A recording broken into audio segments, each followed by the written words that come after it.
Hey guys, this is Sid Zacharias here with Zacharias Horsemanship. Today I'm riding Catalina. She's a 4-year-old quarter horse.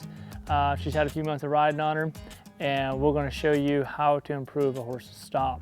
So one of the things that comes to mind is make sure you have a good backup. If you don't have a good backup, you're not going to get a good stop, period. You know, the stop is a result of having a good backup, in my opinion. So if I got a horse going down there and just not wanting to put the brakes on, first thing that comes to my mind is make sure he can back up.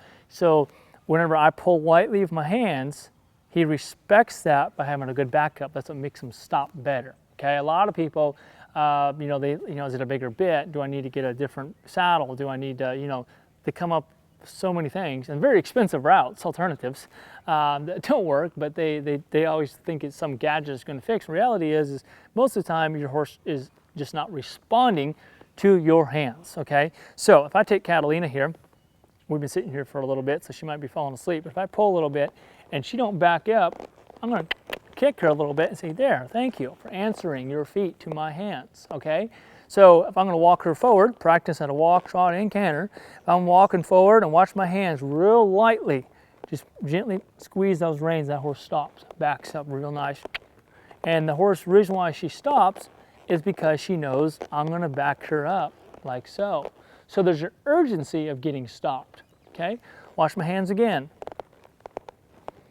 I'm actually gonna lean forward so I'm not tricking her with my seat. I'm just gonna pull real light.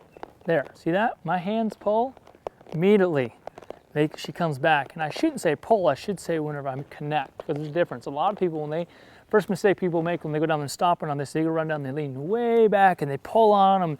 It looks like someone's trying to mark one out of a buck and shoot. They go down there and they're like, all they gotta do is put the hand up, you know what I mean? Is like they're way back here like this and they're like, whoa.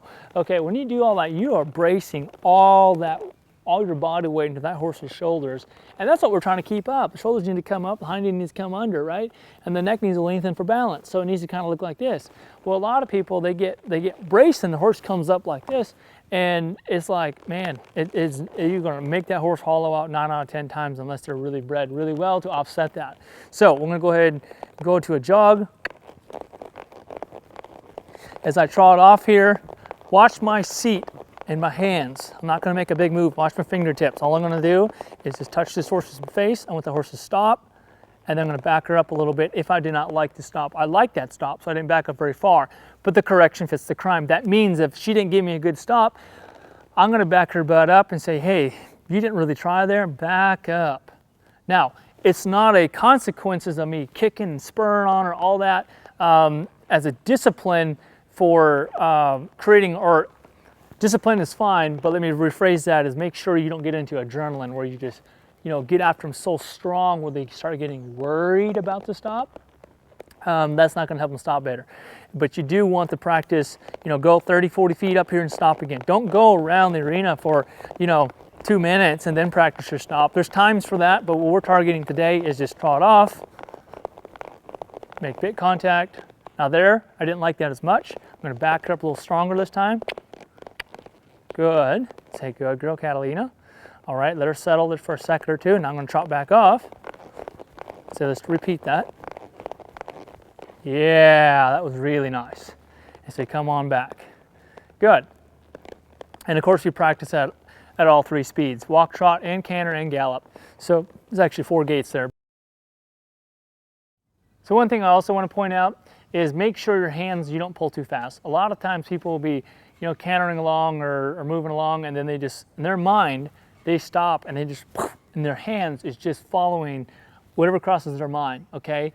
You need to think stop and then slowly pull your reins, okay? So if I do like Catalina here, I'm gonna do her, ask her to trot off and watch my hands. This is how a lot of people do, and they don't even know they do it. They think they ride perfect, right? But what they actually do might be different, is watch my hands.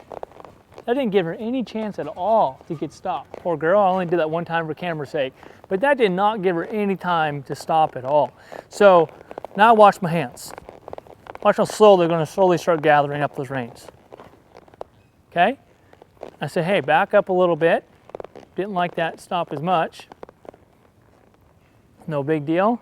Just put her head back down here and trot her back off here. Watch my hip. little more, she's ready.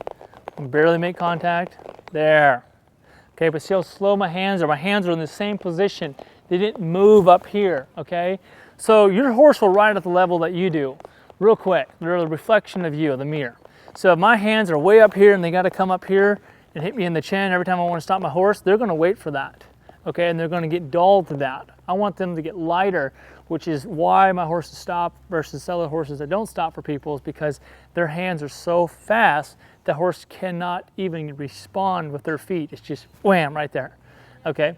And when you do that, it immediately makes them brace. And they also start not trusting your hands. It's very important that when I draw on them, that they stay relaxed and they trust me, okay?